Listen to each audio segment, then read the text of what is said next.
যারা আপনাকে মিথ্যা অপবাদ দিয়েছে তাদেরকে একটা ধন্যবাদ দিয়ে দিবেন, এবং যারা আগামীতে আপনাকে মিথ্যা ব্লেম করবে এদেরকেও একটা অগ্রিম ধন্যবাদ দিয়ে দিবেন। কারণ এই মানুষগুলো আপনাকে মিথ্যা ব্লেম না করলে এদেরকে আপনি আজীবন আপনই ভাবতেন, এদেরকে আপনি আপনার কল্যাণকামী ভাবতেন, এদেরকে আপনি আপনার সবচেয়ে কাছের মানুষ ভেবে আরও ধোঁকা খেতেন। ভাগ্য ভালো আপনাকে ব্লেম করে প্রমাণ করে দিয়েছে যে সে আসলে আপনার আপন হওয়ার যোগ্যতা রাখে না।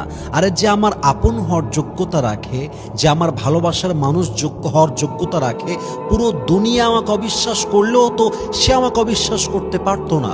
পুরো দুনিয়া আমাকে ব্লেম করলেও সে তো আমাকে ব্লেম করতে পারতো না, বরং সে আমাকে ব্লেম করে আমাকে অপবাদ দিয়ে বুঝাই দিয়েছে অন্যদের মতো সেও আমার আপন মানুষ হওয়ার কোনো যোগ্যতাই রাখে না। ঠিক কিনা বলেন? এই জন্য আপনাকে যে মিথ্যা অপবাদ দিবে তার সঙ্গে মারামারিতে যাবেন না, ধন্যবাদ দিয়ে দিবেন। কারণ আল্লাহ তাআলা জানেন যে আপনি এই অন্যায়টা করেছেন কিনা। যদি আপনি পবিত্র হন, যদি আপনি সে অন্যায়টা না করেন, অপবাদে আপনার ক্ষতি তো হবেই না, বরং আম্মা জানা আয়েশা রাদিয়াল্লাহু তাআলা আনহার মতো আপনার সম্মানকেও আকাশচুম্বী করবে এক সত্তা। বলেন সবাই, তিনি কে?